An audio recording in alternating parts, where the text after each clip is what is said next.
Yo, what's up, everybody? Welcome to another episode of JR and the Crew. Look at, check this out with my boy E-Man right here. What's cracking? Then we got our boy Jimmy G behind the camera. Doing the damn thing.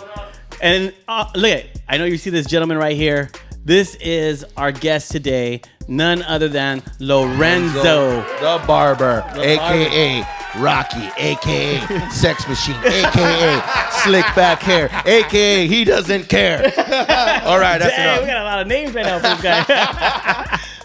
Hey, man. A.K.A. Lonely. That's right.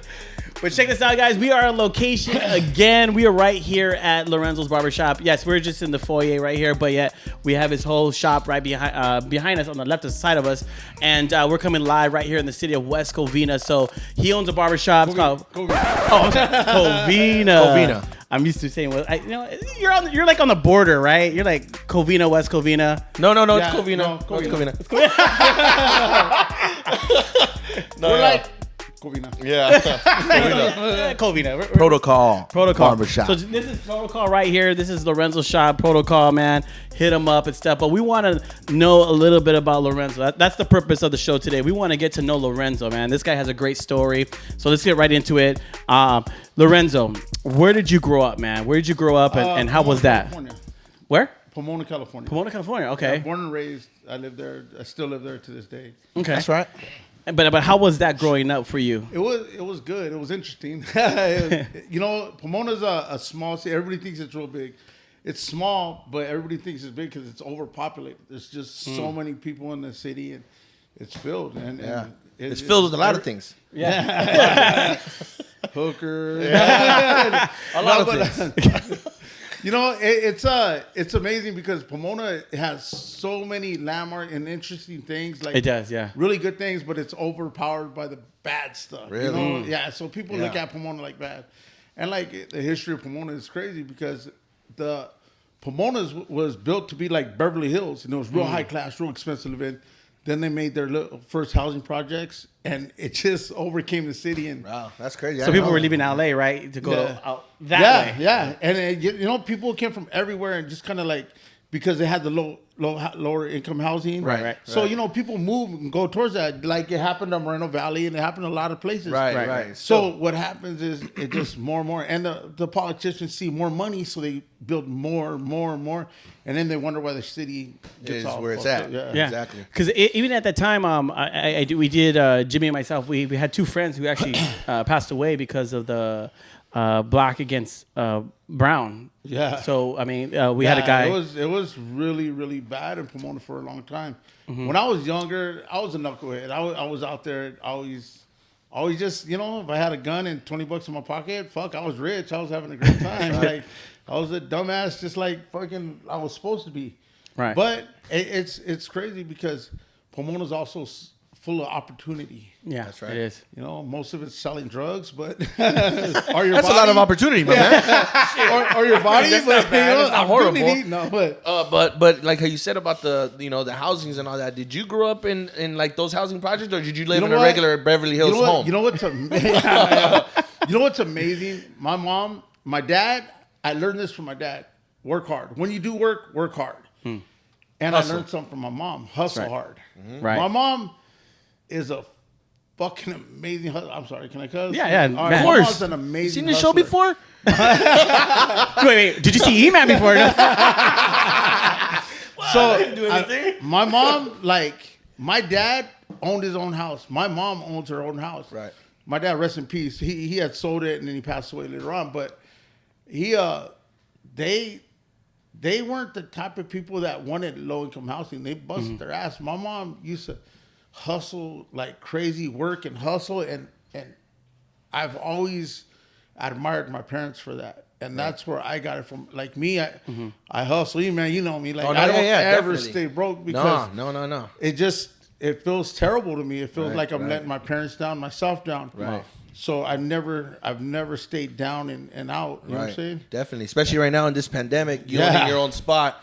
It's been very difficult for a lot of barbers out there, not just you, a lot of small businesses. Am I wrong? I mean, that's just been something that has kept you above water. But let me not to stray too far. We're gonna get into that. But at the same time, like the way you see it is what you got taught in the streets, I'm not saying it was all positive, but one thing it was just to grind and hustle. That's right. Am I wrong? That's right. Yeah, I mean, that's exactly what you it did, was. right? There was a couple different kinds of people in the streets, and one of them was a hustler. And if you hustled, I always had dressed it real clean. I had always fresh cars, everything. Then I had the homeboys that were just blasted and didn't give a fuck. Knuckleheads. And unfortunately, a lot of them were on that meth, and they were crazy. They were just flat out nuts. Like they were shooting people in daylight. Yeah. But it didn't work out good for almost all of them. You know what I mean? So, I'm sorry. Go ahead. Okay. So growing up in Pomona, I mean, you did have a hard life, right? I mean, even though you were grinding, you're doing your thing. Hey, you know what is amazing? Like I can sit here and say, "Oh, I had this hard life," but you don't know it's a hard life. You grew up in it. You know, if you go, it was life for you. If you go to Somalia, those kids don't know they got a hard life. Right. All they know is life. Right. And that's what it was. Like I was a little kid having fun, running around and jumping out a 2-story window to go meet some girl at 2 a.m. With the gun in my waistband and $20. That shit was fun. Yeah. That was the fun shit. That was life. That was life. That was life. That was life. Yeah, and I didn't realize.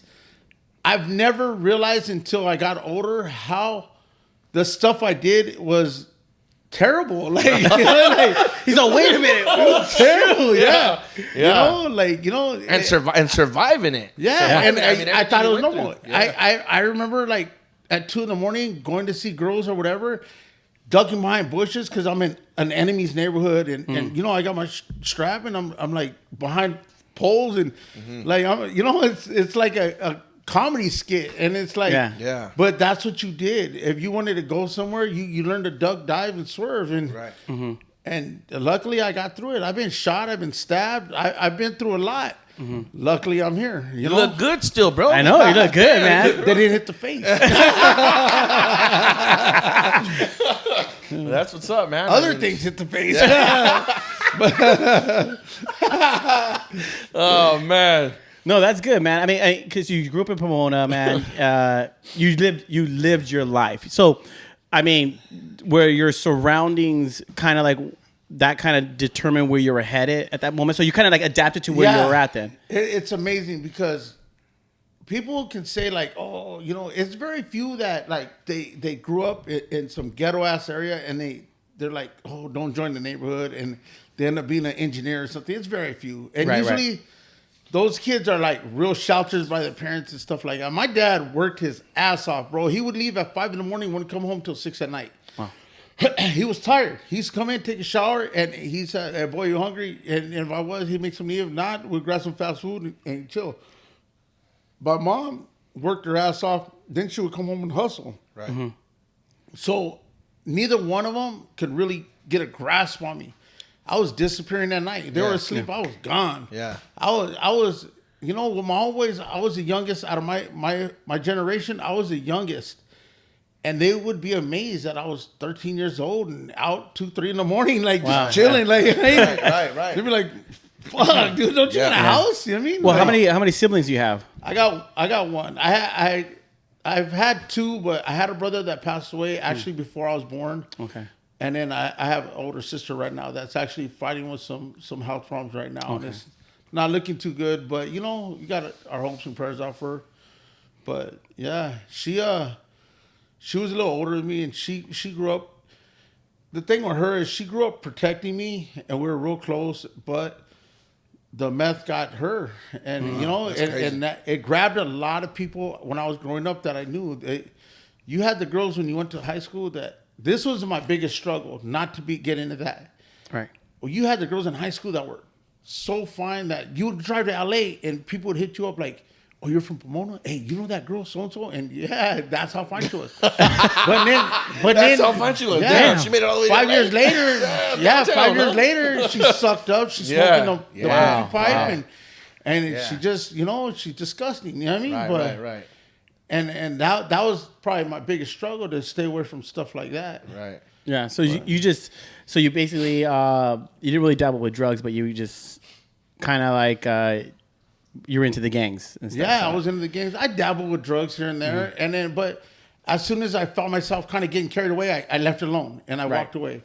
And that's That's a few thanks people. to my mom actually, I was doing drugs one time and I was starting to get carried away, and my mom told me like, look, you tell me that that drug's stronger than you, and I'll pay for as much as you want. And I got a lot of pride in me. Yeah, I got a lot of pride in me. That's actually really good, dude. That's why really I look good at everything in life, though. To tell your son or daughter, you know, like, damn. Yeah, and I look at everything in life from that day on, like, all right, if I don't want to drink no more, is this stronger than me? No, fuck this drink. And I'll put it down, and I just won't drink. No, I hear you. And you see me, I just don't. No, for but sure. it's because of what my mom told me. You tell me it's stronger than you, and that's basically my mom telling me, just tell me you're a punk bitch. Tap out. I'm like, no, that's not gonna happen over here. Yeah. Grab a lunch. But but it was good. My mom taught me a lot, man. My mom, I always make fun of her and I tell crazy stories about her, about what she did, and I'll exaggerate crazy stuff. He does. But my mom's she's a big influence in your life. She was a big influence. And she's a knucklehead. She was a knucklehead when she was young. Wow. And yeah. She looks like wet eyes. Matter of fact, let's just get her on the show. Matter of fact, thank you. Thank you, Lorenzo. We're actually with that. Yeah. But we're not gonna stray too far, man. We got to take a little break. So, what do you think, man? We'll continue on with this and take a break. Some of the mom stories. Yeah, when we come back, we'll talk about the mom stories. More about mama. And the influence, yeah. All right, man. We'll be right back. We'll be right back. JR and the crew.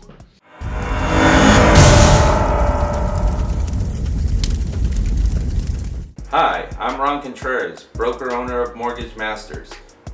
That's right, I'm a veteran, U.S. Marine Corps, hoorah! When you're in the market for refinancing or purchasing a home, give us a call here at Mortgage Masters. Enjoy the show, JR and the crew. Right on. Yeah. That's right. What's up, everybody? We're back. Are we back? Are we back? We're back. Right on. We're back. So we're talking about your mom, Lorenzo, and my mom. That's it. No more tequila for him. No, but we're talking about your mom. But let's talk about your parents, bro, because they were a strong influence on your life. So you want to bring them in one by one, or you want to put them in both together? It's just boom. Well, you know what? My mom and my dad they were divorced when I was one. Well, separated. They were never married, but they were separated when I was one. Right. But they've always stayed real close friends. Right. So, like, I didn't have to go through the whole, like, oh, my mom said this. My dad said, they would talk to each other, be real cordial. That's tight. But I really learned a lot. My dad was in the military. He got out. He met my mom. He was a biker. And he was just running amok. He was crazy, man. My dad was nuts. He would do stuff. There's a story I like to tell that my mom and my dad used to tell me. Both of them like separate. I was like 1 year old, maybe a little less than 1 year old, like 10 months, whatever. And my dad's at home and he tells my mom, "Hey, I'm gonna go with the guys on a ride." And she says, "Okay, we're gonna go with the girls, the old ladies, with the kids to this park." And she tells them what park. Right. My dad was the type that really didn't pay attention. He didn't give a fuck. He was just like, so he goes and picks up his side chick with his boys, and they go to that park. He just rolled up. Yeah, he did. Like, what are you guys doing here, right? But he parks his bike, and my mom's like, what the fuck? She hands off the baby, which is me. Yeah. Like, that was you. So you got handed off. I got handed off. So I'm sitting there with Joe, the homeless dude. No, but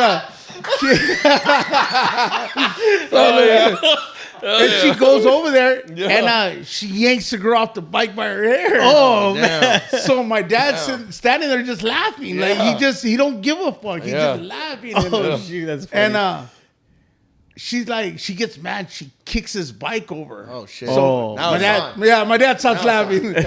He's drinking a beer. Yeah. And he chucks it at her when she's walking away.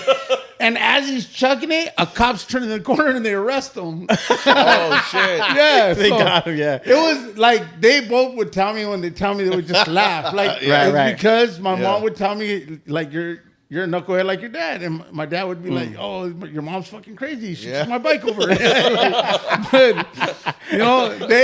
they're both awesome. Like I said, I learned a lot from my dad, just working hard and try to be the best man I can. But my dad passed away 2 years ago, January. Right. And I was fortunate enough to meet your dad and hang out with his dad. Oh, nice. Yeah. And man, it's funny, dude, because no matter, I know he was really sick, bro, and even though he was sick, bro, in a wheelchair, he like, made us food. His last days. Yeah, he made us food. Yeah. And he had some beers for us, and we kicked it, and we talked, and bro, he had us fucking dying laughing. So when you see this guy make everybody laugh right now, it's because he gets that from his dad. Yeah. That's my dad, dope. My dad used to always tell me, like, dude, your mom's crazy. She would get mad over everything. And I was a kid, and I'd be like what, Dad? Well, I remember one time I brought some girl home. I don't know what the fuck she's mad about. He'll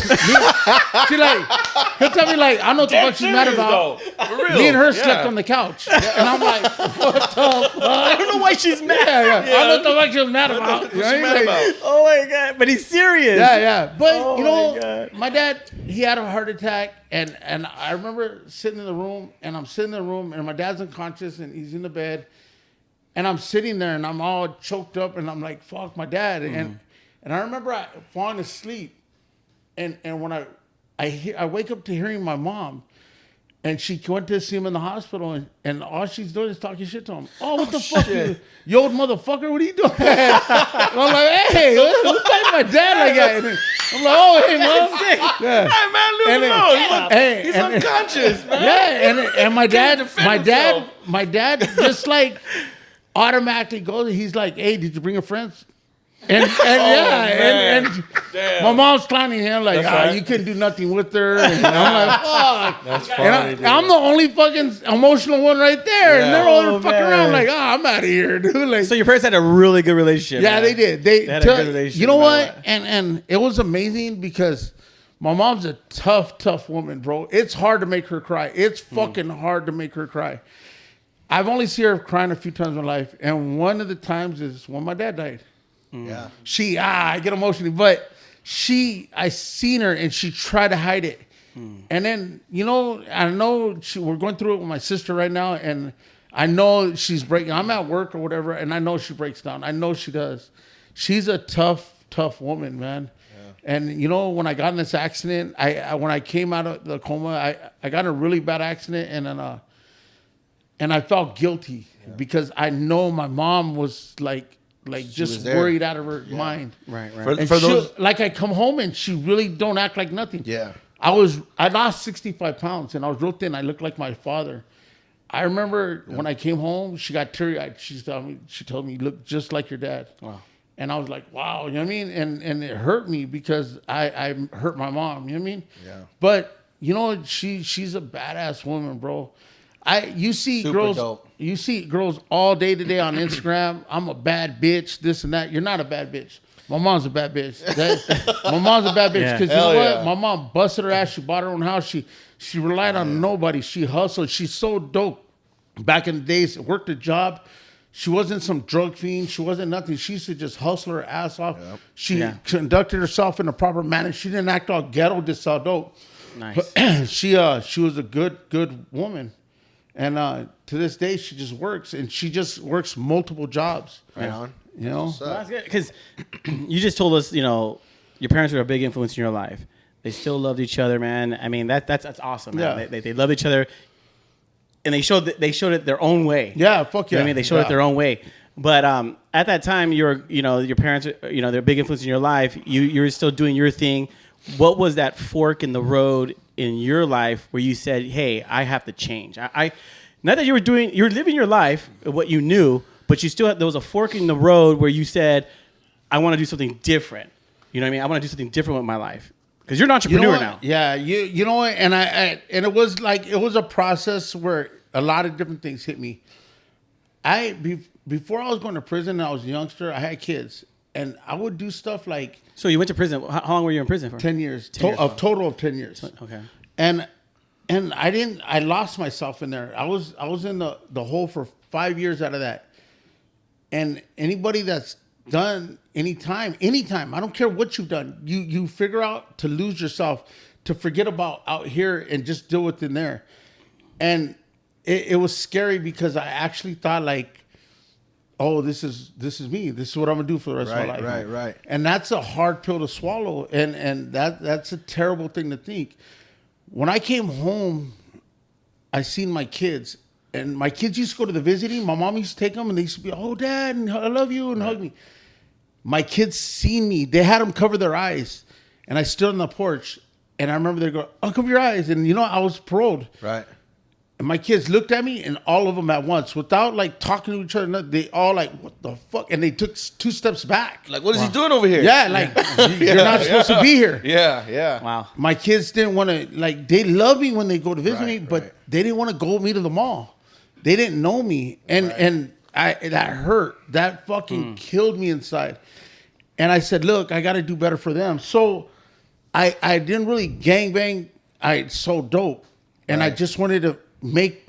I didn't do it for chains and rims and shit like that. I did it to pay bills. To be cool. It wasn't to be cool. It was to it was get to through your day by survive. day. It was to provide for your family. Yeah, it was to survive. I was never a baller. I was never nothing.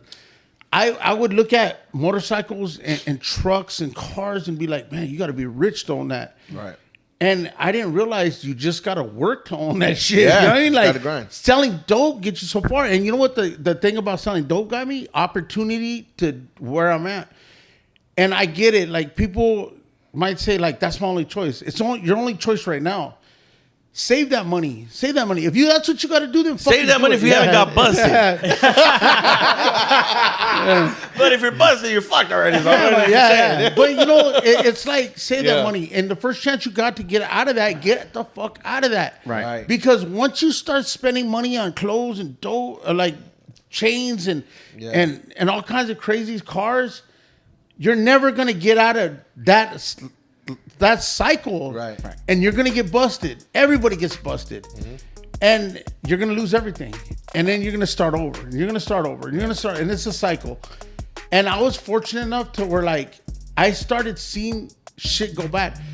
I don't know. There's some about me to where I could see things and know when it's not going right. Right. When it's starting to go bad. Unfortunately, sometimes I don't listen, and I end up basically screwing. Oh, myself. you don't listen? What, Lorenzo? I'm rarely wrong, but I am like once every 10 years. Right.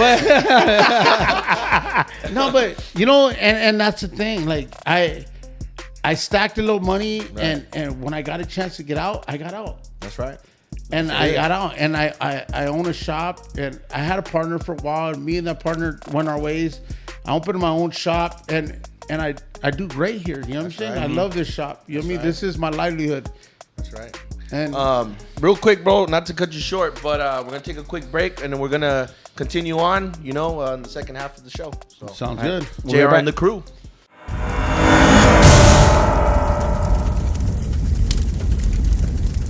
Yo, shout out, what the fuck's the deal? It's Duno's World tapping in from Echo Park, downtown LA. Man, shout out JR and the crew, for real, for real. Make sure you like, subscribe, comment, man. Have your bitch watch the show, whatever the situation is. Shout out JR and the crew from Duno's World, yes sir. All right, guys, we are back, and we are with our good friend Lorenzo. Lorenzo. And before we went to the break, bro, you said something like you got into an accident. So what happened, man? Yeah, July 26th. It was just I took somebody for a ride. I did somebody a favor, and I took their friend for a ride. And what I remember is I'm looking at the eastbound lane. I'm going westbound, and there's an accident on the eastbound lane, and the car's like rolling off the side of a hill. Oh shoot! So right away my brain clicks like, shit, like everybody's gonna slam on the brakes, and the bikes don't stop like cars. Right. And I look, and I start to get the left of the lane between the wall and the car, but there's a Corvette, and he's coming out of the lane, and then he cuts back real quick, and he slams on the brakes. So as I'm trying to go between him and the wall, I'm skidding on the bike, and I clip the car, the Corvette, and I slam into the center divider. Wow. Yeah, I messed up. I messed up my spine. I shattered my lower vertebrae. I almost ripped my foot completely off. I busted my large intestines. So they sliced and diced me. Honestly, like, I didn't think I was gonna make it. My brothers around me, my people, the just regular civilians around me did not think I was gonna make it. I could see it in their faces, and your brother Mikey was there. Right. The Mikey boy held my hand and kissed me on the face and told me how much he loved me. And he actually held your hands when the the ambulance or the paramedics, they snapped your foot back into place. Well, they actually, tried to no. they didn't snap. They had to put it in a splint because it was hanging to the side. And they had to put it in a splint. Yeah. And Mikey came close and he told me. I remember him telling me. I remember, talking to him, and he was like, I was like, "What's up, brother?" And he was like, "Listen, it's gonna hurt. Like, squeeze my hand, brother. I love you. Just squeeze my hand, bro. This is gonna hurt. Let them do what they gotta do." So I squeezed his hand, and they put my foot back, and they put it in a splint. And then your brother was the last one to let go of my hand when I was getting in the ambulance, and he kissed me on the face. He told me, hold on. And he kissed me on the face, and he told me, "I love you, brother. I need you here."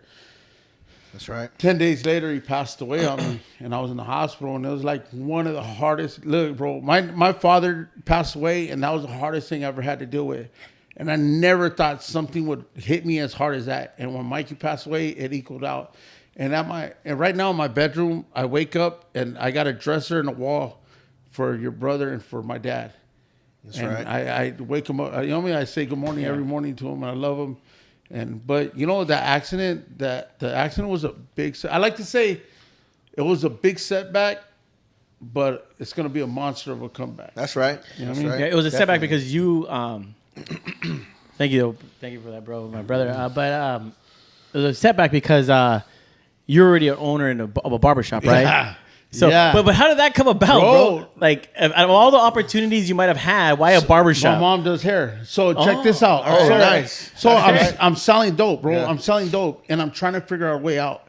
I see everything. We used to have, in my neighborhood, like 4 or 5 of us that used to sell dope. Mm-hmm. And none of us sell dope no more. But at that time, we used to all sell dope. That's right. And I seen it going bad. Like, I just seen everything, like, falling in. I felt it. And I remember telling my homeboy, like, I'm done. Like, I'm done. I don't want to do this no more. And I was going to barber school at the time. And I started cutting hair. I graduated. I was cutting hair at the shop. And I had told my homeboy, like, I'm done. And he was like, why? He was like, fool, what are you doing? You're going to work at a barber shop? We're making good money. And he thought I was stupid. And I was like, I just... something's not right. Like something, and everything started caving in on everybody. And luckily, like, I got out when I did. And that same homie came back to me and he was like, "Fuck, man, I should have fucking listened to you. Like, I should have opened up a damn barbershop." But That's right. Yeah, and I honestly, like, I was happy what I was doing. I like cutting hair. I've always told myself, even if I hit the lottery tomorrow, I probably would still cut hair. I cut E-Man's hair. You cut E-Man's hair. But, I think I'd still cut hair 1 day or 2 days a week. But at the end of the day, dude, even cutting somebody's hair, you're actually, how can you say, helping somebody. Yeah, because you're making them feel good. You know what? I felt great the other day. I was ready. He looked ugly. He looked ugly, dog. If you're a man, there's nothing like getting your haircut. Yeah, you get a haircut, you feel good. I've had people come home from work, and your hair looks like shit, Jimmy. Jimmy, get behind the damn. I be coming over here without a haircut, man. So, hey, is there any way we can cut his hair after the show? Yeah, right. So, yeah, I'm pretty sure I can get somebody to do your job. Hey, but but seriously, Lorenzo, like, dude, bring the parrot. At the same time that you're bring the parrot.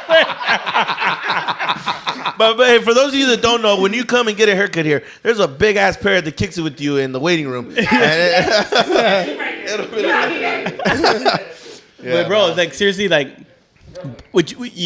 you probably already know this, but even though you're a barber and you're helping somebody look good, you're actually a therapist as well. Because you hear some crazy stories, dog. Yeah, for sure. And I tell stories. And you know what? I get kids in my chair. Yeah. Yes, he does. You sit here and you can just take notes, just write a whole you can write a whole novella right here.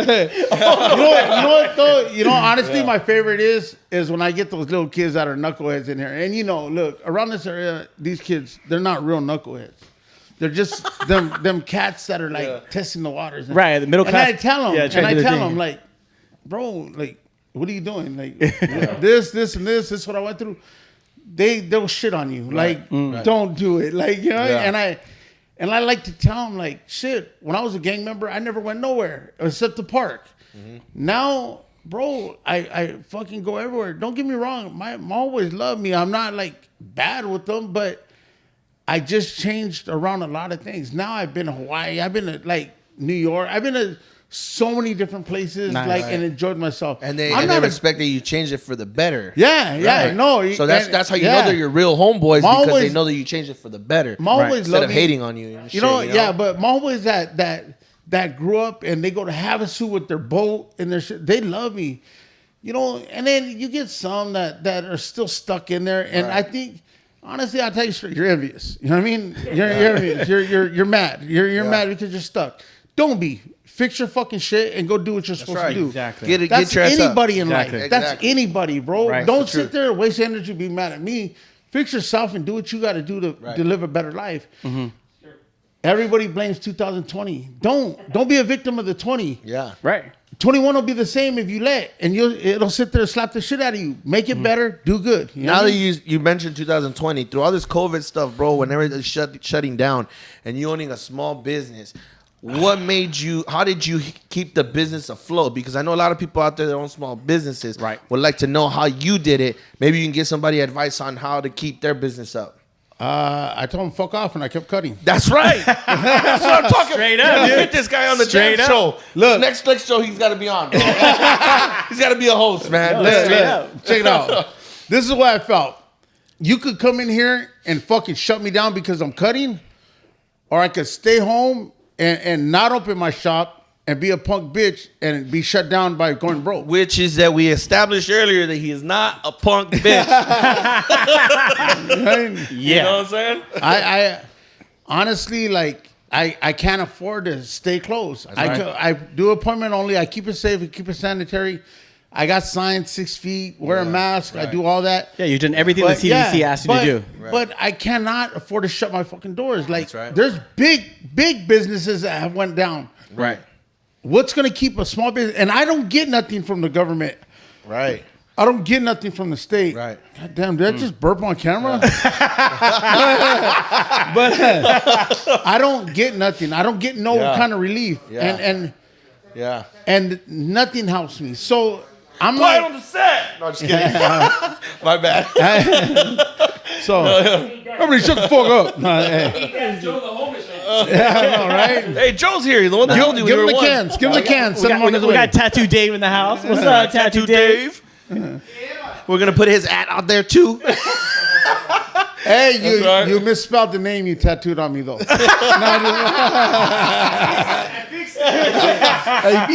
just blacked it out. Like, Hey, but Lorenzo, real quick, man. Even through these times that you stuck at it, you did your business, the COVID, you went to your thing. Who were some of the at this time right now? I know your parents were your influence back then, but who's your influence now? It could be something you listen to, something you read. But I'm serious. I'm gonna be honest with you. Be honest, bro. I have this man, like, he's fucking around, but no. Listen. Everybody has an influence on me. Exactly right. Like, there's sometimes me and him will sit down and have a hard time. There's sometimes, I've talked to you about your brother. I got friends right here that I've talked to. Everybody has an influence on me. Right. When I went through this accident, I wanted to give up, bro. I wanted to give up. I didn't want to stay alive. I thought there was no hope. I was going to be in pain. I would need help for the rest of my life. Right.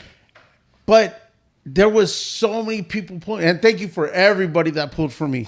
So many people that hit me up, and it wasn't on no bullshit level. It was straight up like love. People, love. People actually cared. Whether I met them or I didn't, I maybe passed them by, or they were customers or whatever. But they showed me so much love. Like, they influenced me to keep pushing, and now I'm doing better, and now I want to be better. Nice. I didn't think I was gonna live, and I told God, and I'm a religious person at all, so don't get it mixed up. But I told God, I made peace with him. I said, look, I wasn't the man he wanted me to be, but I was the best man I knew how to be. And I honestly felt like God was like, all right, I'm gonna give you the reset button. I'm gonna make you okay. That's right. Now let's see what you can be. Yeah. And since this accident, I've tried to be a better man. I've tried to do things and try to help people around me. And you did a lot of that. 2020, right? You did a lot of that. No, I just did a live video, Brian. You gave. Yeah, let's. Cool, See how they cut me off, dude? Yes. It's Lorenzo and the crew now, bro. No, yeah. We'll be back. We'll be right back. It's JR and the crew.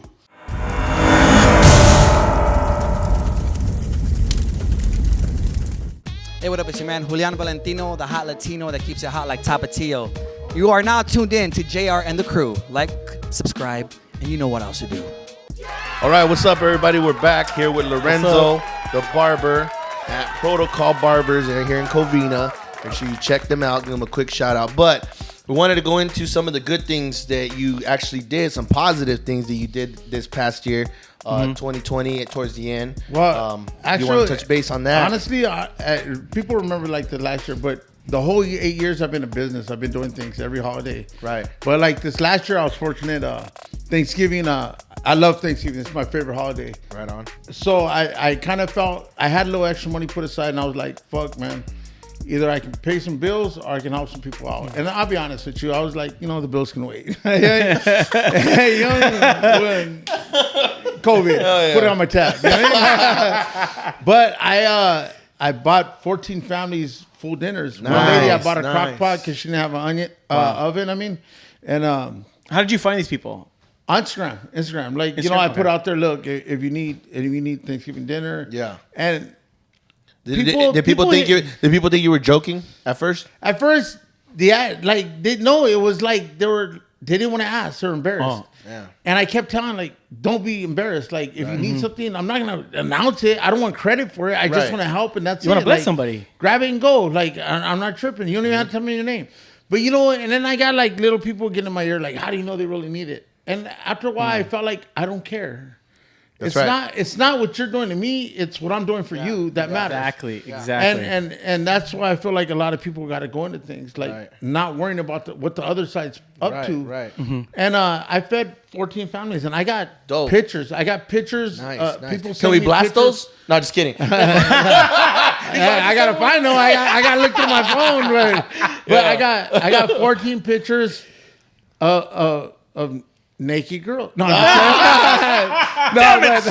send those to me. No, but just kidding.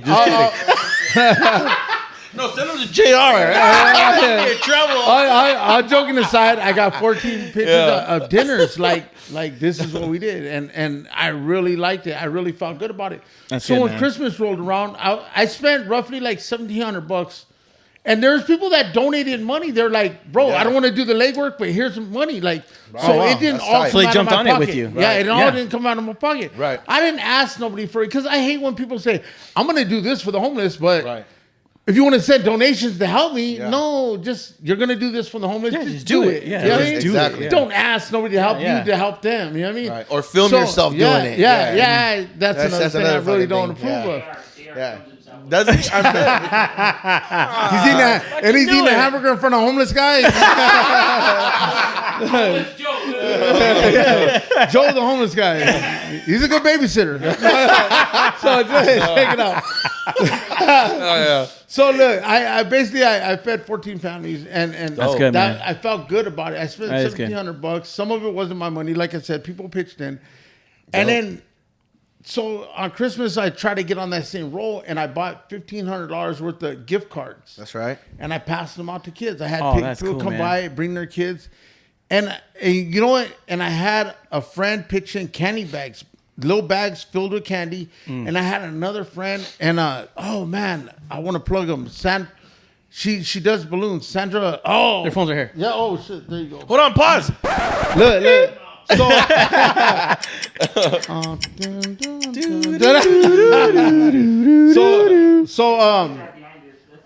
So she made balloons like swords, Oh, dope. and I handed those out, big bag. And then she did like all kinds of decorations around the shop, and I loved it. So you're giving it all out right here? In the meantime, while he finds her, My nephew was actually fortunate enough to come down here and get himself a little GameStop card. You know what I mean? So he came down here with, with my brother. By the way, bro, I gave him one, and he goes, look. And I turned back, he was taking another one. No way. Hey. I've been meaning to talk to you about that, bro. That's how you know he's my nephew. He's all, hey, thank you. Slick. He's just so slick, man. No wonder he bought a whole PS5. All right, look. On Instagram, it's balloon_creations_by_Sandy. Right on. Bro, Check them out. They're awesome. Like she did it for free. She worked till her fingers hurt.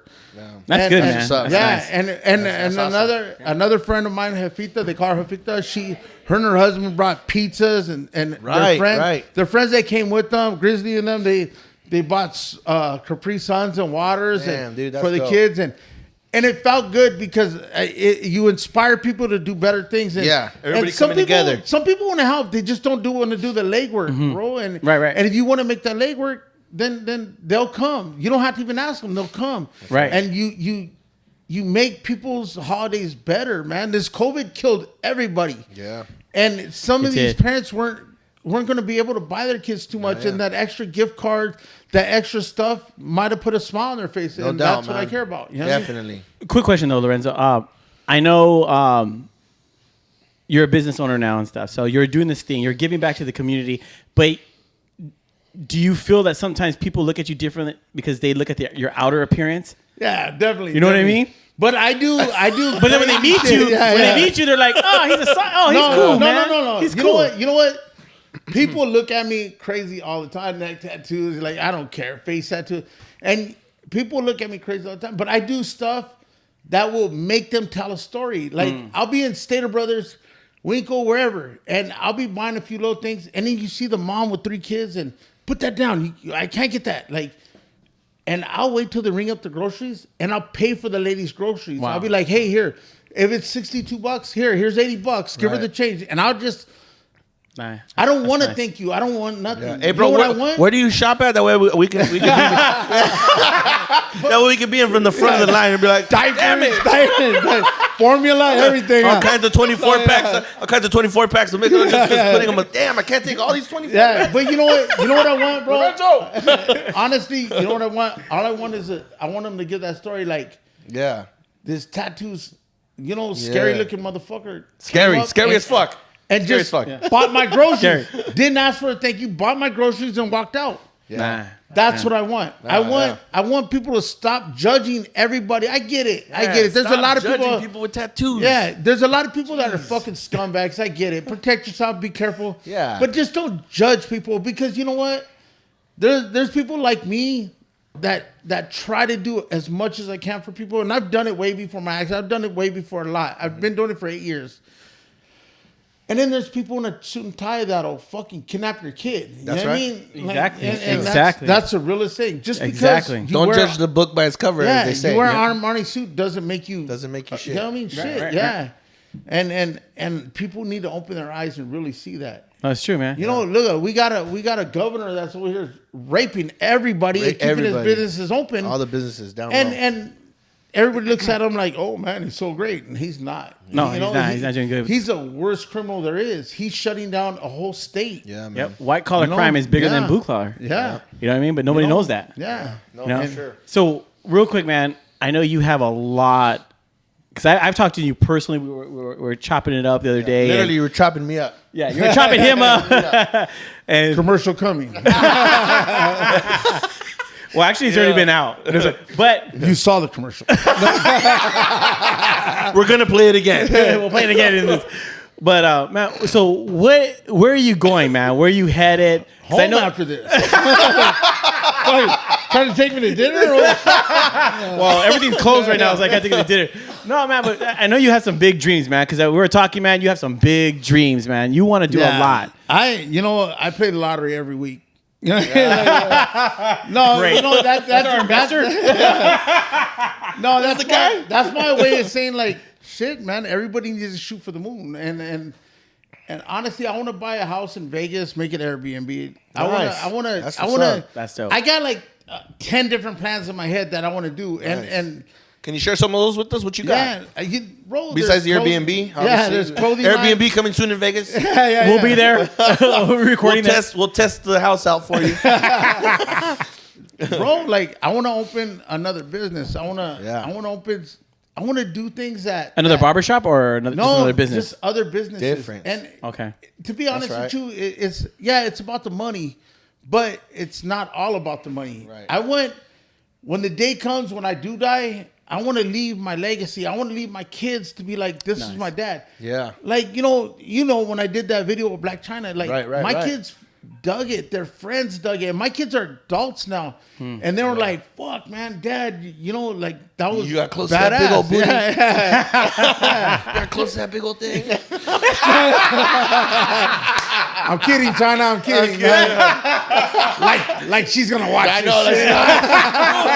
Hey, she's gonna watch this, man. I'm gonna tag her in it. Yeah. So you know, No, just text her for us. No, he really has her number. No, really. She's our next guest. So, next guest. So you know, honestly, like I want to do things that aren't gonna. I want to make my mark in this world. That's right. And everybody fucking should. And they Right. don't get it. Somebody might be out there laughing. Yeah.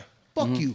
But no, everybody should make their mark in this world, man. It's true, man. Yeah. Let motherfucker look. And I don't mean to bring up bad things, but your brother, he made his mark, bro. Yeah. I was just telling somebody right now, there's so many people that visit his grave. There's so many people that still post him on Instagram, and it's not because of his birthday, any random fucking days. Yep. Bro, he has his own day. Mikey Boy Monday. Yeah. And you know what? He has his own little thing. Hashtag Mikey Boy Forever. Right. And it's nothing that he even planned. It was just a person he is. And Right. and that's what I want for my kids. That's what I want for my brothers. I want to be able to do a movie. I do. Like, that's one of them. I want to do a movie. I want to write a book. And it's not as far-fetched as everybody thinks. No, it's not, hard. man. I'm not asking to be a famous Stephen King or Quentin Tarantino. I'm asking just to have something. So if I die one day, my brother can say, fuck, man, I miss my brother. And Throw on his movie. yeah, throw on his Throw movie. on the movie, yeah. It I was want to watch this bad a acting. I dog want to shit watch ass it. movie. I don't care. I don't care. I want to watch it anyway. It was a dog shit ass movie, but Yeah. bro, it was a good ass porn. You know what I mean? We are in. We're in for this movie. We're down. We're gonna collab. We're gonna collaborate. I'm just kidding. No, but you know, Yeah. I want great things in my. I have no tolerance no more for negative. I have no tolerance no more for you can't, you won't. Fucking jealousy. I have no tolerance for that no more, brother. Right. I just want great things. I want to smile. I want this laughter. I want the good Exactly. times. Because if you don't got this, you don't want to sit at the table with me because I will shit on you. Yeah. And that's the real fact, bro, because you ain't shit if you can't bring laughter and humor and fucking positive things to the table. Positive Right, vibes. right. Exactly. And that's bottom line, bro. And anybody's taking offense, obviously they know they're bringing nothing to the table. being negative. Nah, man. negative. No one can take offense right now, man. And everybody needs to be the greatest person they can be, bro. And I don't give a fuck what's wrong with you, what you are. Bro, I was a piece of shit that did ugly things in my life. And Look where you're at now. Yeah, I'm not saying I'm a great person, but I'm not that person I was, bro. Right. And I got a long ways to go to the person I want to be. Right. And I'm just glad I'm not the person I was. Right. And that's good, just Lorenzo, it, because at you the know end of the day, man, you're making a difference. And I can, E-Man, you could even vouch for this, bro. Like, you could tell in his passion, he wants to make a difference. You know what I mean? for sure. Yeah, you want to make a difference, bro. So what encouraging words would you give to somebody right now that says, you know what, I'm going on the wrong road, but this is my life. Yeah. All This right. is my life. What would you say to them right now? Don't give up. Don't give up. Because you know what? Every champion has lost. That's right. Every That's right. Every Gold. winner has lost. Yeah. Everybody that is great has lost. Right. Hell yeah. It's how they picked themselves up and tied their fucking shoes on tight and fucking. So here we go again. Yep. Yeah, stuck right. their chest out and fucking tried again. That's the motherfuckers that won. Listen, bro, I'm fortunate. And back in the day, the way I was, nobody would have ever helped me. I was in this accident, and like I have people like Factory 47. Bro, they sponsor. I do nothing for them. I wear their clothes because they gave me clothes, and I buy their stuff in the past. Yeah. But out of the kindness of their heart, they give me parts for my bike to help me out. They give me clothes. They don't ask me to do nothing for them. That's right. Shout out Factory 47. There you go. You know what I'm saying? Appreciate that. Whittier, California. Whittier, California. We'll put them down there also. You know what I mean? But if you got a good attitude and positive way of thinking and a positive path, people will attract you and they will help you. And they will be there for you as long as you help yourself. Nobody's going to help the motherfucker that don't help himself. Right. You know, get off your fucking feet, get off your ass, get on your feet and fucking do something. That's right. You know, and I think that's the hardest thing. There's so many people that are like, oh, well, I'm going to just sit here and feel like disability, ADD or whatever. Right. Exactly. Bro, they're do what you got to do to get ahead. Yeah. Fuck surviving. Get ahead. Right. Get ahead because when you have kids or if you have kids, they're gonna learn from you. That's right. I learned from my parents. Right. And I'm fortunate enough to learn that don't stay down. Don't get the fuck back up and fight. That's right. What was that? Do you watch boxing? Yeah. Rumble, young man, Rumble. Yeah. Ali. Yeah. And I hear that in my head a lot. Rumble, young man, Rumble. That's right. Even though I'm an old man now, but we got to wrap it up. Unfortunately, we got to wrap it up. But if you guys want to do a part 2 with L Dog, make sure you hit subscribe, man. Get us to 100 subscribers, and we'll do a part 2. Yeah. Leave us some comments, maybe some shares. You know what I'm saying? We'll do a part 2. This man has so much more to talk about. OnlyFans. We can find him. Where can we find